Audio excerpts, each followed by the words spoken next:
ఏ భేదము లేదు, అందరూ పాపము చేసి దేవుడను గురించి మహిమను పొందలేకపోతున్నారు. ఏమిటి మహిమ? ఏమిటి మహిమనగా అద్భుతములు చేయడమే మహిమ. ప్రపంచంలోని అద్భుతములు చేసేవారు లోకమును పుట్టారు, వెళ్ళిపోయారు. కానీ యేసుక్రీస్తు ప్రభుల వారు భూలోకమును ఆయన చేసినట్టు అద్భుతమేమనగా నీ కొరకే నా కొరకే యేసుక్రీస్తు ప్రభుల వారు శిలువను కోరుకున్నాడు, శిలువను మరణించాడు.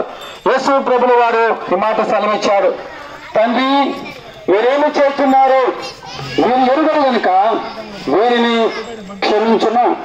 కాబట్టి పాపమును క్షమించే అధికారము సర్వలోక సృష్టికర్తకు కలిగి ఉంటున్నాడు. ఆయనే యేసుక్రీస్తు ప్రభుల వారు. ఎందుకనగా యేసు ప్రభు దగ్గరకు ఒక పక్షవాయులు వాడిని తీసుకుని వచ్చారు. పక్షవాళ్ళకి యేసు ప్రభు అన్నాడు, నీ పాపములు క్షమించబడి ఉన్నవి అన్నాడు. ఎప్పుడైతే నీ పాపము క్షమించబడి ఉన్నావనో అనేకులు యేసు ప్రభు మీద సనుగు గొనుగుతూ ఉన్నారు.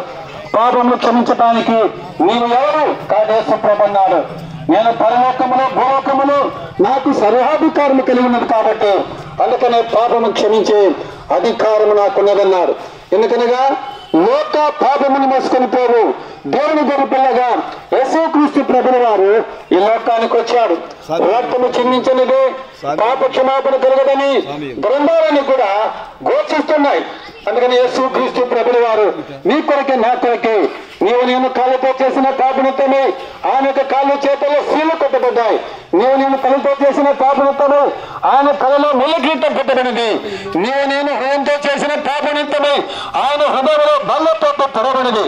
ఎందుకనగా హృదయం అన్నిటికంటే మోసకరమైనది, హృదయం ఎందుకంటే మోసకరమైనది, అది ఘోరమైన ధాటికలది, దాన్ని గ్రహించగలవారు ఎవరు? అందుకని యేసుక్రీస్తు ప్రభుల యొక్క హృదయంలో బల్లపోటు తెరబడింది, రక్తము కార్చబడినది. అదేవిధంగా యేసు ప్రభుల యొక్క శరీరం నాగిని మీద దున్నబడినట్టుగా కొడల చేత కొట్టారు, ఎంతో హీనంగా ఆయన పైన ఉమ్ము వేశారు. ఇవన్నెందుకో తెలుసా? యేసుక్రీస్తు ప్రభుల వారు నీ కొరకే నా కొరకే నీవు నేను చేసిన జన్మ కర్మ పాపం నుంచి నిన్ను నన్ను విడిపించడానికి యేసుక్రీస్తు ప్రభుల వారు లోక పాపం వేసుకుని పోవు దేవుని గొర్రెపిల్లగా యేసు ప్రభుల వారి శిలువలో తండ్రి వీరేమి చేస్తున్నారు వీరేమనుగా నేను క్షమించమని యేసు ప్రభుల వారు పాపము క్షమించే అధికారము కలిగిన వాడు యేసుక్రీస్తు ప్రభుల వారు నీళ్ళ మీద నడిచిన వాడుగా ఉంటున్నాడు. అందుకని మీరు కూడా యేసుక్రీస్తు ప్రభుల వారు నీళ్ళ మీద నడుస్తుంటే ఆ నీటి యేసు ప్రభు మునకుండా మీరు కాపాడినాయి.